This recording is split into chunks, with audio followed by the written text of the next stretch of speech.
Baik, a'udzubillahi minasyaitonirrajim. Bismillahirrahmanirrahim. Assalamualaikum warahmatullahi wabarakatuh. Alhamdulillahi amsayna wa amsal mulku lillahi walhamdulillahi la syarikalah la ilaha illa huwa wa ilaihin nusyur. Amsayna ala fitratil Islam wa kalimatul ikhlas wa ala dinin nabiyina Muhammadin sallallahu alaihi wasallam wa ala millati abina Ibrahim hanifa wa ma kana minal musyrikin.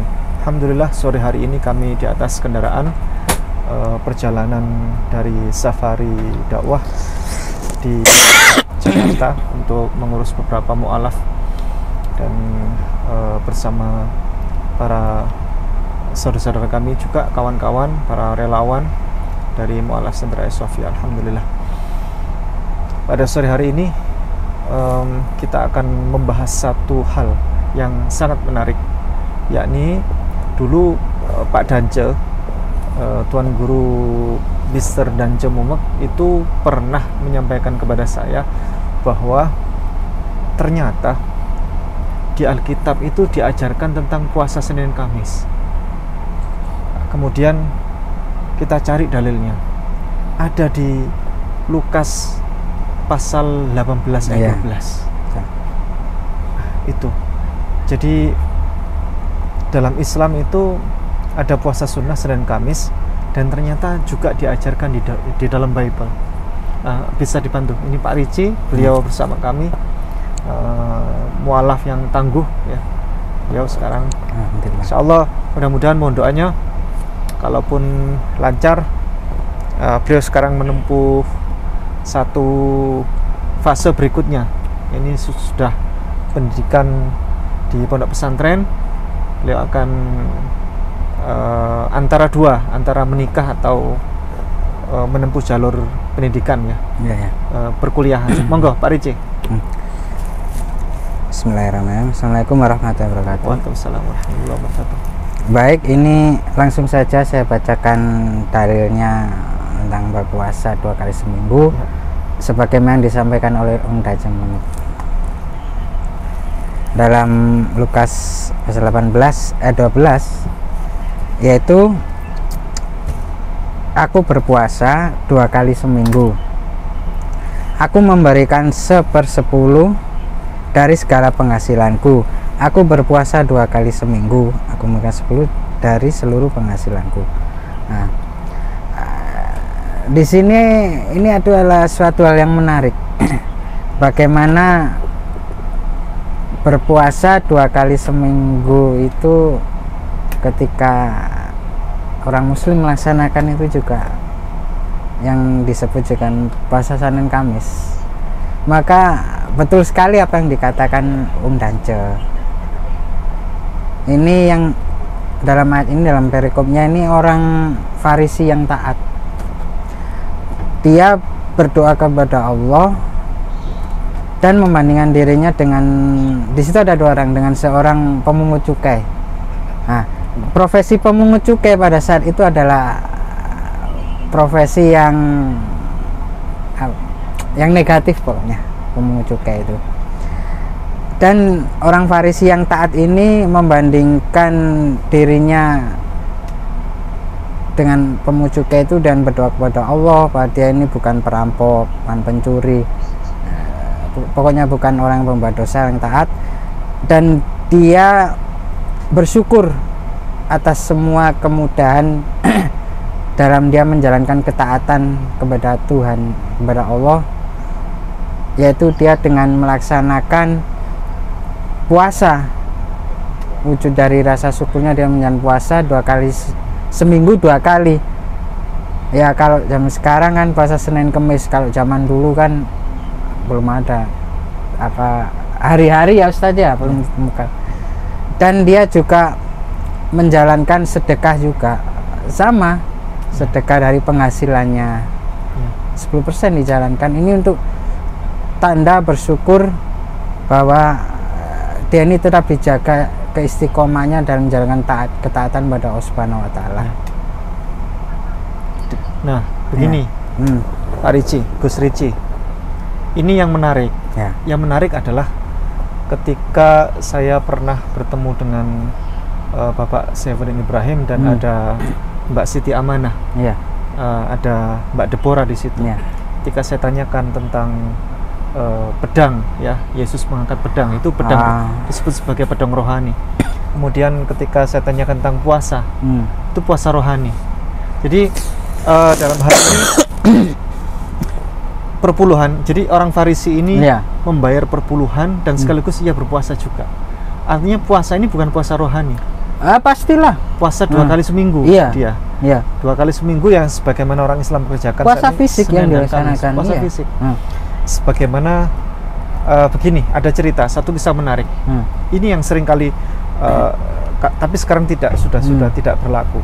Dulu ini dijalankan oleh para misionaris, saudara kita dari Kristiani, untuk memurtadkan orang Muslim, terutama di daerah-daerah pedalaman.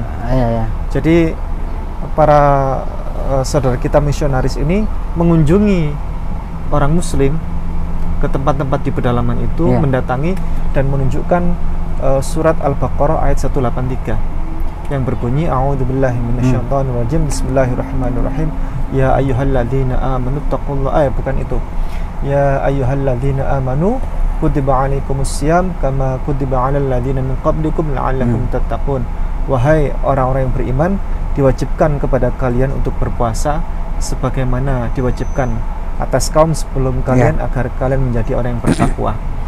Nah, ketika ditunjukkan ayat itu, saudara misionaris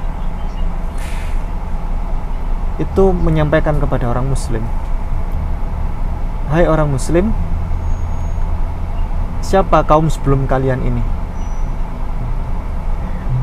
Pasti orang Muslim menjawab, kaum sebelum kalian ini, sebelum orang Islam ini adalah kaum Nasrani. Kemudian saudara misionaris itu berkata, orang Nasrani itu kan kami, dan kami tidak berpuasa. Kalian ini, kata orang misionaris itu, dibohongi oleh Al-Quran. Kami buktinya tidak puasa, kalian kok puasa. Begitu. Nah, biasanya orang Muslim seperti ini langsung marah. Pilihannya dua, kalau tidak marah atau murtad. Pikirannya sudah kacau ini, kacau. Ya kan, berarti ada yang salah dalam Al-Quran kan, begitu kan? Kalau orang awam. Orang awam. Tetapi dengan semakin kesini, teknologi kemajuan internet, informasi luar biasa sekarang. Dan sekarang kita sudah bisa mengakses Bible secara bagus, tentang kebenaran Bible itu. Betul sekali. Bahwa di Bible ditunjukkan tentang syariat berpuasa, aturan berpuasa. Banyak ayat-ayat di Bible tentang aturan berpuasa. Banyak. Di antaranya saya akan menunjukkan salah satu, salah dua mungkin. Yakni ayat Imamat pasal 23 ayat 29.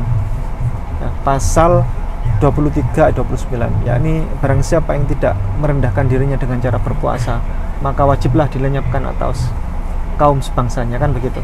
Artinya barang siapa yang tidak berpuasa maka wajib dihukum mati. Nah, saudara Muslim kita, orang Muslim yang diberikan keterangan tadi itu, seharusnya membuat hidangan kopi panas yang ini diminum, yang kalau bisa orang misionaris tadi itu nggak pulang-pulang, ayo kita berdiskusi gitu. Itu adalah suatu yang menarik. Kita tunjukkan Matius Imamat pasal 23-29. Kemudian juga di ayat, yakni Matius pasal 4 ayat 2. Terima kasih banyak. Matius pasal 4 ayat 2. Setelah 40 hari 40 malam Yesus berpuasa. Maka laparlah Yesus. Yesus pun berpuasa, kan begitu? Kenapa Anda tidak berpuasa? Kan begitu? Katanya mencintai. Kemudian apalagi tadi di Lukas pasal 18 ayat 12. Jelas itu. Ajaran itu kan kitab itu yang ayat yang bagus sekali. Orang Farisi. Orang Farisi yang taat. Farisi yang taat kepada Tuhan.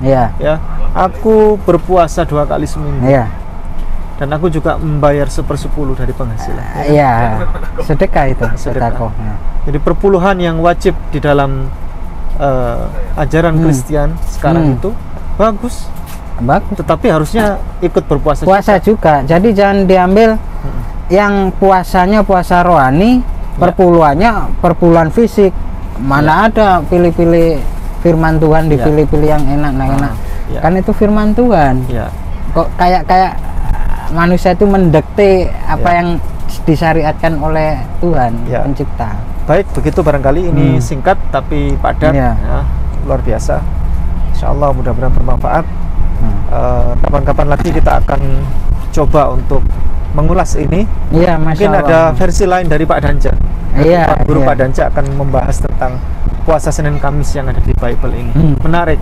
Nah, saya harus ikut ini. Ikut di acara Om Danja. Baik, terima kasih. Jazakumullah khairan katsira. Kita akhiri. Assalamualaikum warahmatullahi wabarakatuh. Waalaikumsalam warahmatullahi wabarakatuh.